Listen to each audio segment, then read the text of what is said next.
Para abrir el tema, vamos a hablar de un caso que marcó un antes y un después en la historia argentina. El caso de Ambrosio Milicay, un mulato de Catamarca, quien recibió 25 azotes a causa de que las autoridades locales descubrieron las habilidades que poseía, leer y escribir. En este contexto histórico, la educación se reservaba solo a unos pocos, es decir, a la élite, sector que tenía acceso a ella y la utilizaba como beneficio.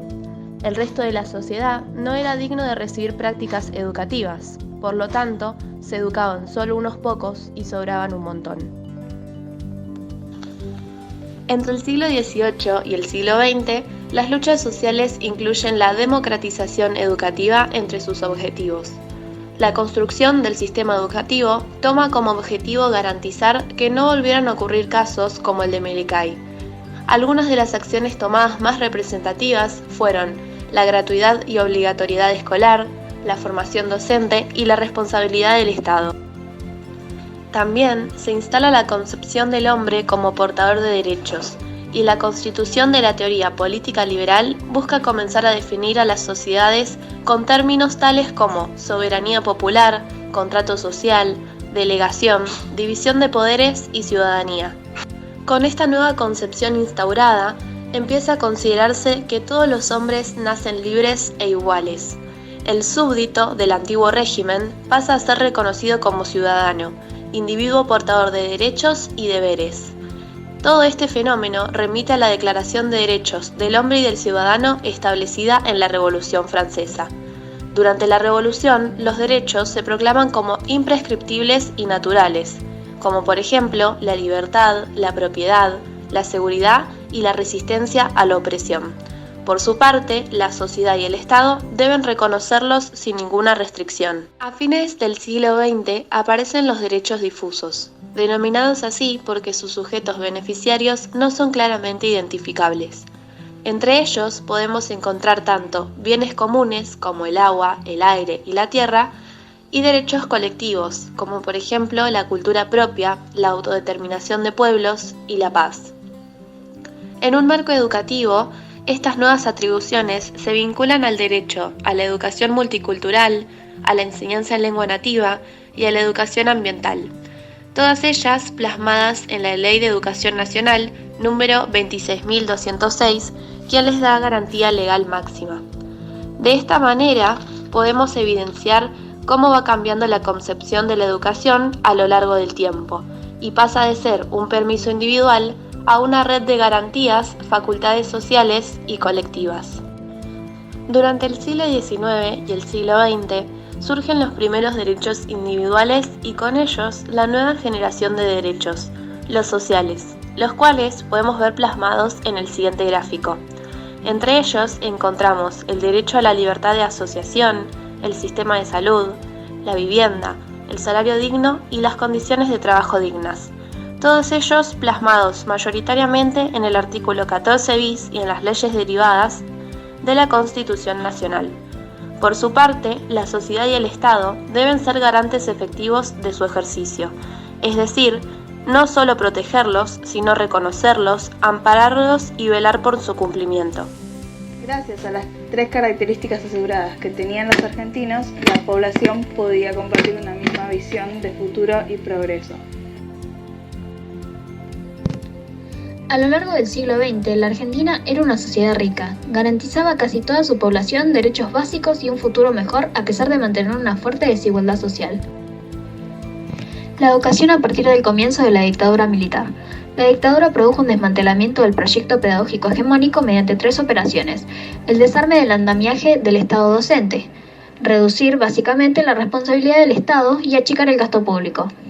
Luego, el quiebre del discurso educacional. Se rompe esta idea de que la educación es una modalidad ascendente, es decir, no sirve para cubrir necesidades básicas.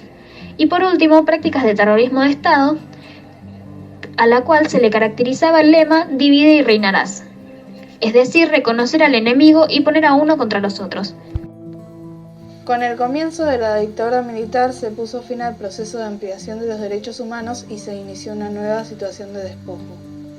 Este proyecto se basaba en violencia, terrorismo de Estado, violación de los derechos humanos y represión. También la educación se vio afectada por este proyecto. Este nuevo contexto, iniciado por la dictadura, da como resultado 3 factores sociales. Primero, una progresiva individualización. Temas sociales dejan de ser atendidos para ser vistos como prácticas individuales utilizando un mecanismo de culpabilización de las víctimas, como por ejemplo la salud o la pobreza. Esto afecta directamente a la escuela, quien antes homogeneizaba y normalizaba por medio de la educación, más allá de la familia que tuviera el alumno. Pero con el cambio, ahora su nuevo lema es: si la familia no está, la escuela no puede. Por otra parte, en poblaciones urbanas se constituye la adolescencia, etapa vital entre la niñez y la juventud. Aunque hay una contraparte, que es la de ser o no adolescentes relacionado a factores sociales y culturales. La publicidad ha contribuido a la homogeneización cultural. Los medios de comunicación generan nuevos patrones de consumo de alimentos, modas en la forma de vestir y valores de belleza ajenos a la cultura locales. El circuito normal inicia desde el nacimiento hasta el inicio de la pubertad. En este periodo ocurre la mayor parte del crecimiento de la vida por medio de las relaciones con otros niños. El circuito degradado consiste en el estado de las personas que no han alcanzado la mayoría de edad y no tienen los mismos derechos. También existen sujetos que no han tenido infancia, adolescencia y adultez debido a la falta de los padres y del hogar. A través de las épocas fueron cambiando el modelo de alumno. Antiguamente se le exigía al niño que cumpliera con todas las tareas y que se adapte a la lectura comprensiva. Actualmente el sujeto tiene las herramientas de aprendizaje más fácil debido a la tecnología y también puede ser padre al mismo tiempo. En el sistema educativo, muchos de los adolescentes están inscritos a la escuela, pero frecuencian muy pocas veces y no realizan las actividades escolares. Debido a que los jóvenes tenían demasiado tiempo libre, es necesario restablecer la moratoria social para que asuman la responsabilidad como una persona adulta. De la imposición a la supresión de los derechos. La escuela combinó prácticas autoritarias con democráticas, en un balance inestable que imponía derechos sin el acuerdo de las personas involucradas. Hoy, la imposición de derechos va en conjunto de la sustracción de los derechos, la cual los hace menores judicializados a adultos tempranos. Esto los saca del lugar de alumno, asociado a la infancia y la adolescencia normal, y los priva de los derechos garantizados. Por esto, los educadores tienen el desafío de aportar a la restitución de derechos que le sacaron a grandes sectores de la sociedad y superar la imposición homogeneizante. Atender a sus peticiones, someterse a sus necesidades y proponerles lo que tienen ganas de hacer y lo que son capaces de hacer, solo va a lograr mantenerlos en un estado de dependencia, en donde privados de exigencia solo caerán al nivel más bajo. Los sujetos serían incapaces de comprender lo que sucede, privados de voluntad, prisioneros de sus caprichos y de toda clase de manipulaciones demagógicas. Es el horizonte de acción que otorgamos a nuestras intervenciones.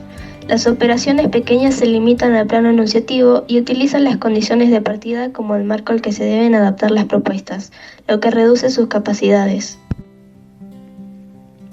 Para comenzar, vamos a nombrar algunos puntos que propone Rosa María Torres para sumar nuevas dimensiones del derecho a la educación con la mayor cobertura posible, como por ejemplo, derecho de toda persona a una buena educación, al aprendizaje a lo largo de la vida y a la participación.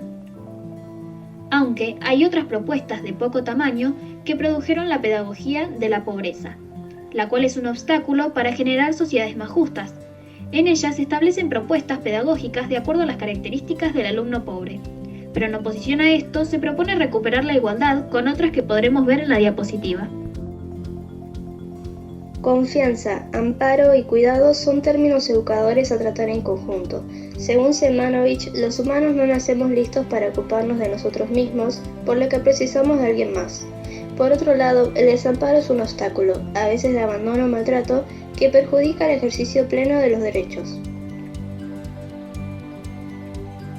Esta es la función de educación, brindar herramientas a los sujetos para pensar en esa condición como responsabilidad colectiva.